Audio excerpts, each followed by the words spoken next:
programa Outras Palavras, um oferecimento Sindiúte MG, Sindicato Único dos Trabalhadores em Educação de Minas Gerais. Educação em Debate. No mês em que comemoramos o Dia do Professor, que para a gente é o Dia do Educador, nós fazemos um convite à sociedade a refletir sobre a realidade desse profissional que é tão importante para a sociedade, mas que sofre tanto. Convidamos a professora Jussara Pasqualino. Jussara é professora da Educação Básica há 34 anos de dedicação à Escola Básica Pública e também é professora e pesquisadora do Centro de Apoio à Educação à Distância do UFMG. Jussara, seja bem-vinda. Muito obrigada, Beatriz. É um prazer estar aqui com vocês para refletir sobre esse tema que eu gosto tanto, a educação. Jussara, o movimento sindical sempre denuncia a questão da precarização do trabalho docente. O que é precarização? Para a comunidade que nos assiste, possa entender um pouco do chão da escola, dessa realidade que a gente vive. Olha, realmente a precarização é um termo que começou a ser usado na década de 1990, associando as condições do trabalho da escola com toda a questão da economia neoliberal, da influência dessa pressão da própria sociedade no trabalho do professor. Para isso nós temos dicionários que trazem esse verbete de uma maneira muito interessante, tanto da educação profissional, do NET, quanto do gestrado, discute tanto a precarização do trabalho no todo, como do trabalho do professor. Mas o que seria a precarização do trabalho do professor? Eu analiso por 3 âmbitos. Primeiro, o trabalho inseguro. O professor, se eu for pensar na condição desse contrato, desse professor que fica volátil, que fica sem uma consistência do seu trabalho, com a garantia mesmo dos direitos trabalhistas, é um trabalho inseguro.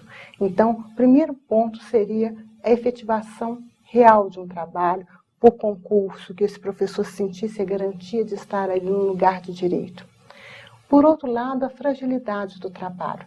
A fragilidade que muitos autores colocam para a gente na questão da materialidade, do espaço físico da escola, e isso são pontos importantes. Para que o professor possa exercer seu trabalho, ele precisa de todo um contingente de coisas que possam facilitar. Hoje em dia a gente coloca os meios de comunicação, a questão da tecnologia, tudo isso deveria estar dentro da escola, deveria estar dentro do recinto da escola. Mas, por outro lado, não é só essa materialidade. A fragilidade também está nas relações estabelecidas pela escola.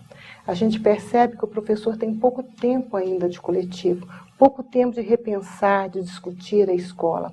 Se a gente entende que a educação ela extrapola a sala de aula e que esse professor é gestor de um espaço de educação, como que ele está fazendo isso em relação aos seus colegas? Como que ele está se organizando? Como é que ele está pensando a escola?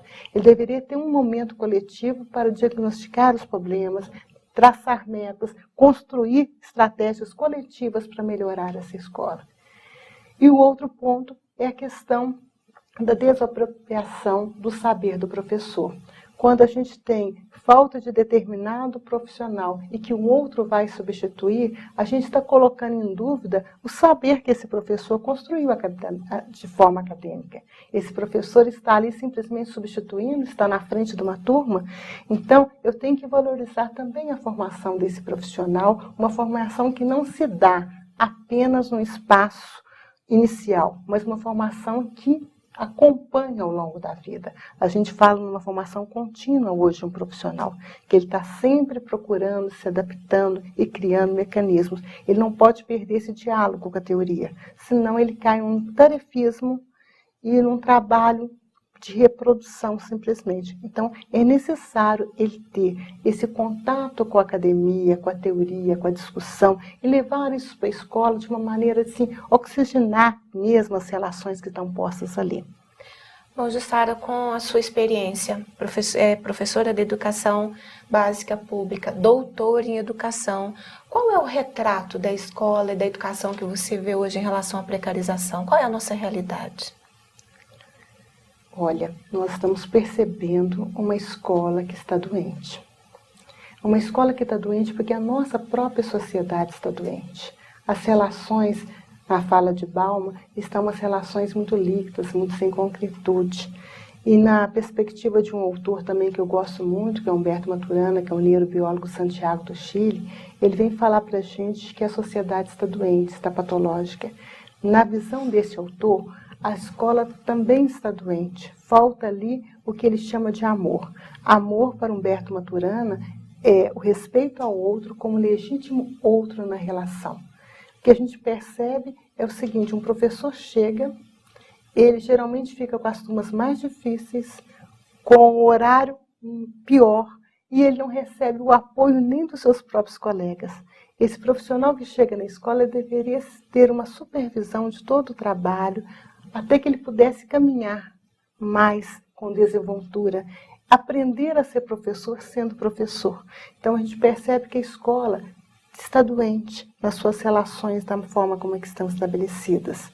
Há uma falta de respeito, porque houve mudança nas relações.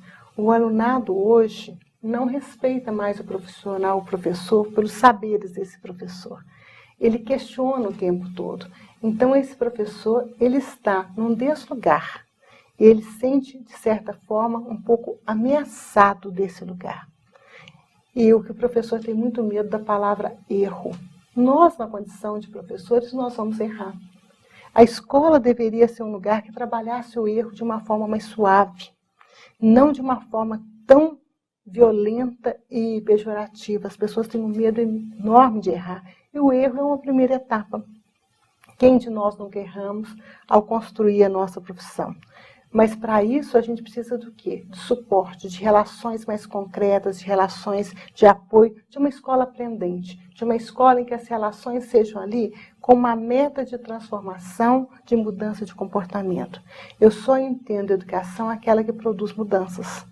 E o que a gente percebe dentro da escola é, muitas vezes, uma repetição sem um momento criativo. Jussara, mas essa realidade não é também consequência de políticas de gestão? Por exemplo, em Minas, nos últimos 10 anos, se instituiu uma política da responsabilização do professor. Então, o professor é o responsável único pelo resultado da qualidade, ele tem mecanismos de avaliação que servem muito mais para punição do que para qualquer outra sistemática, um discurso de eficiência aliado a essa avaliação, de competência, aliado aí à avaliação. E se a gente questiona, é o professor que tem medo, que não quer ser avaliado, quando na verdade a gente questiona esse procedimento que hoje nos é imposto. Isso tudo também não é resultado de uma política do governo? Não é o próprio governo o gestor dessa situação que hoje está na escola? Com certeza. Você traz aqui para um outro aspecto que eu discuto, tanto a questão da política micro, que é da própria instituição, como ela está organizada, como é que ela favorece, mas isso não tem como eu desassociar de uma política macro. A forma como a política tem trazido a figura do professor como culpado de tudo é realmente um fator de adoecimento. Esse professor já sente assim: eu não tenho a capacidade de. Ele vai para a escola, se a escola está com a nota do IDEB baixa, esse professor já se sente desmotivado, já se sente desvalorizado o seu trabalho. A gente percebe que cada vez as cobranças em cima desse professor têm ficado mais fortes. A própria forma em que a mídia tem colocado o professor como aquele profissional irresponsável, que falta ao trabalho, que não atende às demandas dos seus alunos, que não consegue o aproveitamento esperado, tudo isso mostra em que a educação coloca a figura do professor, desse profissional, como culpado de tudo. Então, eu vejo que nós tivemos, desde a década de 90, essa responsabilização do trabalho do professor. De forma mais efetiva, eu estou vendo estender essa culpa agora para o gestor escolar. Então, agora é uma figura nomeada, é o gestor que não deu conta de modificar a escola. E aí a sua pergunta é muito precisa, porque eu saio do micro da escola e transcendo uma política maior que cobra desse gestor um aparato que ele não tem de ação. Há uma expressão usada por João Barroso, um professor de Lisboa, que ele coloca que o gestor ele tem mão de ferro e luva de pelica. Quer dizer, ele já tem todas as normas que vêm de fora e ele tenta amenizar com uma luva de pelica. Então, são esses confrontos entre a política macro e a política micro que interferem realmente na dinâmica e no dinamismo da escola, muitas vezes levando a esse adoecimento. Continuamos essa conversa no próximo programa.